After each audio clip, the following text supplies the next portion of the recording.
there's just one person to remind us which Sahabi did we talk about last week.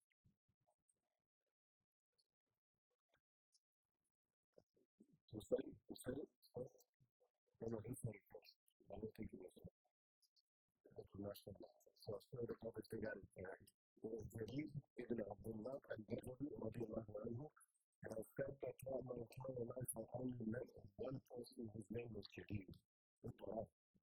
Some of you actually confuse the name with the Imam. And you will think it's Yazid. It's not with the law. Abdul Jadid is the name of the Imam. And this companion of the Prophet sallallahu alayhi wa sallam's name is Zayd ibn Qara ibn Abdullah al-Bajali radiallahu ta'ala anhu. And he was from one of the many leaders of Yemen.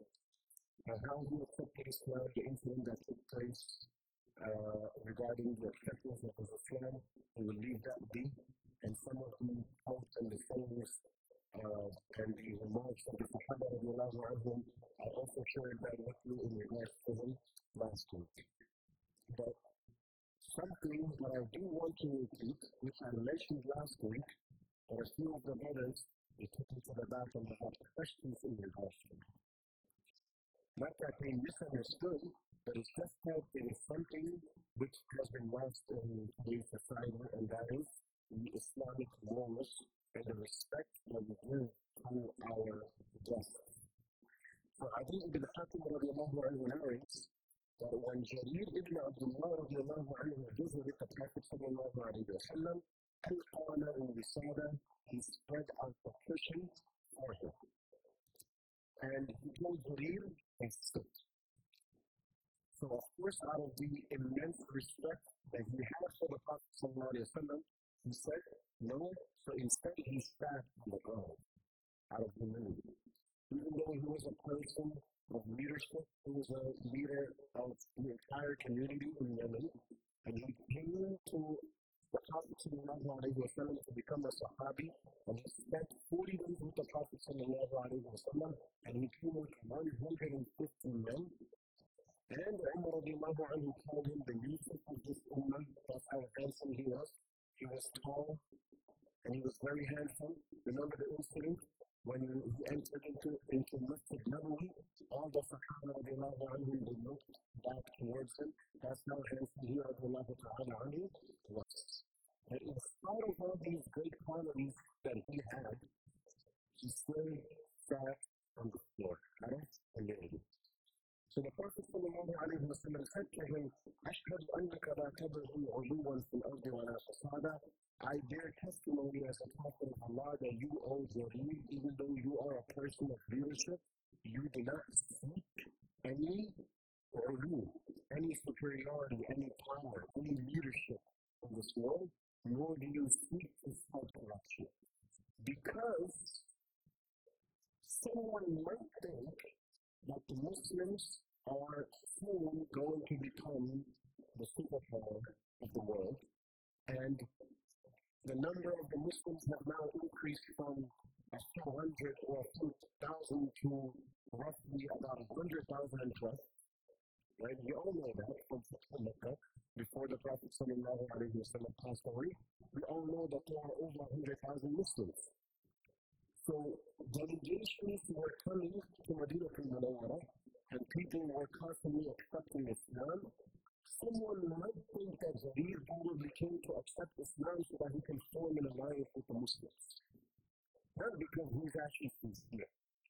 So the Prophet sallallahu alayhi wa sallam said to him that I, as a prophet of Allah, bear testimony that you, O Jarir, do not seek any leadership, and you do not seek to spread any sort of corruption on the surface of this earth, and that you are sincere. So the more the Prophet sallallahu alayhi wa sallam, the more Jarir put himself down, the more the Prophet sallallahu alayhi wa sallam made him prominent and made him a radiant star and a shining star in front of his own companions, radiallahu ta'ala anhu. Now, Jarir ibn Abdullah radiallahu anhu was very good looking, he was very handsome, he was known for his looks. As I mentioned, Umar radiallahu anhu called him the Yusuf alayhi salam of his ummah.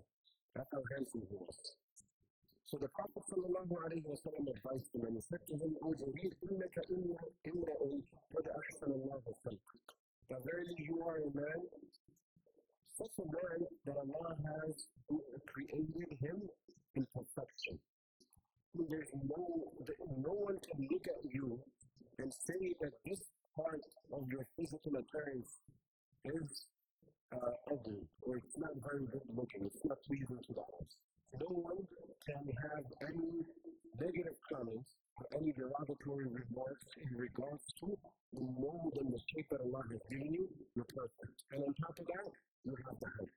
Narrations have mentioned that Jarir ibn Abdullah radiallahu ta'ala anhu was so tall that it was difficult for him to sit on a horse. That is why the Prophet sallallahu alayhi wa sallam had to make dua for him. And the narrations have mentioned that his foot will not fit the saddles of the horses, unless it was first customized according to his shoe size. That's how big and tall Radiallahu ta'ala anhu was. So when he would enter into the room, all eyes would look toward him. He would stand out. So the Prophet sallallahu alayhi wa sallam said to him, since Allah has perfected you in terms of your physical appearance, Islam is all about the interior, so purify your heart. And Jarir ibn Abdullah radiallahu ta'ala anhu acted upon this advice of the Prophet sallallahu alayhi wa sallam, so he radiallahu anhu passed away. And we see, he radiallahu anhu says, ما رآني النبي صلى الله عليه وسلم إلا تبسم في وجهه. That every single time the Prophet sallallahu alayhi wa sallam would see me or I would see him, he would always have a smile on his face, regardless of the situation that he was in. Regardless of the situation that he was in. Some of us are such that we enter the house with a frown. And the wife asks, what happened? What do you say? I had a long day. I had a long day. No smile, nothing whatsoever. It's like we just came from a war zone. So, Radiallahu anhu says that every single time I would look at the face of the Prophet sallallahu alayhi wa sallam, he's always smiling. So do you think, or do I think, that I had more problems in my life, or did the Prophet sallallahu alayhi wa sallam have more in his life? Of course, Radiallahu anhu had more issues to deal with than you and I can even imagine. That we can't even fathom the amount of responsibilities that Allah subhanahu wa ta'ala has given him. But why is Jarir radiallahu anhu mentioning this? What's so special about the smile of the Prophet sallallahu alayhi wa sallam? We all know that throughout his entire life, radiallahu anhu was smiling. Why is Jarir mentioning this? Because he spent about 40 days with the Prophet sallallahu alayhi wa sallam, and then he went back to Gaza to call his people, or the remaining of his people, towards Islam, because initially who was sent to Yemen? Mu'adh ibn Jabal. And Mu'adh ibn Jabal radiallahu anhu made him accept Islam, and then he, Jarir, traveled from Yemen all the way to Medina al-Munawwara to become a companion and a sahabi of the Prophet sallallahu alayhi wa sallam. So this acceptance of his Islam is taking place when? Towards the last few weeks of the Prophet sallallahu alayhi wa sallam's life. So now, initially the Muslims were only a few, a handful. Now, as I mentioned last week, that there would be no space in Masjid Nabawi for the Sahaba to sit. They had to extend the Masjid, they had to do some renovation and reconstruct some part of the Masjid. And the companions of the Prophet sallallahu alayhi wa sallam are not just 100 people in the community. They are roughly about 100,000. From these 100,000, probably a few thousand are attending Masjid Nabawi on a daily basis. So Jarir ibn Abdullah radiallahu anhu is mentioning this because he wants you and I to understand the akhlaq of the Prophet sallallahu alayhi wa sallam, that even though on a daily basis he's interacting with hundreds of the Sahaba, even though he's tired, sallallahu alayhi wa sallam, he always makes sure that he had that smile on his face. So these were the morals and the akhlaq of the Prophet sallallahu alayhi wa sallam. So Jarir ibn Abdullah radiallahu anhu felt very comfortable around him. And he did not feel that he does not belong in the community because he has just accepted Islam and he has come now towards the ending of when the Muslims are in their days of glory. Now you are coming to accept Islam. Where were you for the past 20 years? No. No one gave him that book. No one made him feel uncomfortable. It's as if he was part of the community from the very beginning to begin with. So that is why Jarir ibn Abdullah radiallahu anhu is mentioning about the smile of the Prophet sallallahu alayhi wa sallam. And in another narration, he narrates that ما حجب من النبي صلى الله عليه وسلم, that the Prophet sallallahu alayhi wa sallam never excluded me from any of the conversations. That where did you come from? You just accepted Islam. I'm talking to Abu Bakr, Umar, Uthman, Ali, Abu Hurairah, and Abdullah ibn Abbas ibn Mas'ud. All these companions who have been with me from day one. So whenever the Jarir ibn Abdullah radiallahu anhu would want to talk to the Prophet sallallahu alayhi wa sallam, the Prophet sallallahu alayhi wa sallam made him feel honored, made him feel special and important. So this was the character and the morals of the Prophet sallallahu alayhi wa sallam.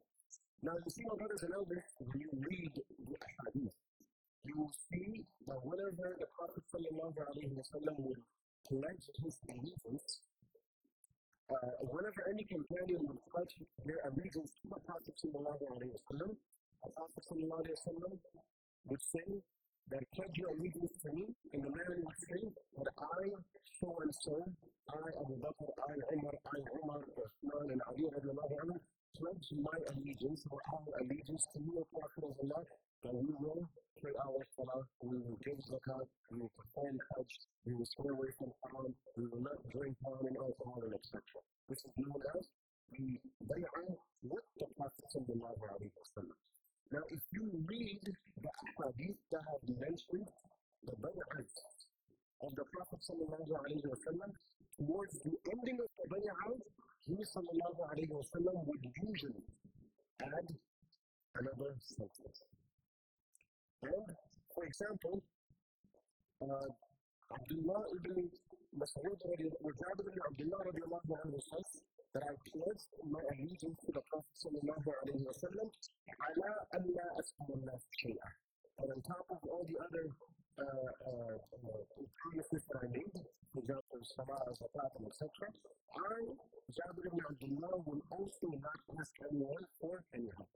So narrations have mentioned that the Sahaba were such, that I mentioned previously, that their whip would fall, the rope that they would be holding in their hands would fall, that they would not dismount, they would dismount the animal, come down and pick it up, but they would not ask the person standing next to them, their brother, please pick it up for me and give it to me. Why? Because they pledged their allegiance to the Prophet ﷺ, Allah as'ala an-nasa shay'an, that I will not ask people for help, but rather I will ask Allah subhanahu wa ta'ala. When it came to Jarir ibn Abdullah, the Prophet sallallahu alayhi wa sallam also said, and yus'al kulli Muslim, that also pledge your allegiance to me, and you wish well for your fellow Muslim brothers and sisters. Ibn Hajar al-Asqalani rahimahullah knows that wishing well means what? He says, أن تحب لأخيك ما تحب لنفسك. That you love for your Muslim brother that which you love for yourself. So therefore, from that point on, Jarir ibn Abdullah radiallahu ta'ala anhu always made sure that whenever he made a decision in regards to someone or something, he would look at it from the perspective of the other person. So for example, when he would be in the marketplace as a buyer, he would make sure that the transaction is conducted from the shoes or the perspective of the seller, and vice versa. So upon an occasion, Jarir ibn Abdullah radiallahu anhu gave 400 dirhams to one of the servants and go purchase a horse for me. He came back with an exotic horse, and he said to him, "Oh, Jarir, I purchased this horse for 400. It was a steal deal. You know, the steal was better than even the ones that you see on Black Friday. It's like buying a Mercedes-Benz for $20,000, $20,000 for a brand new Mercedes-Benz. So yeah, I'm taking that deal."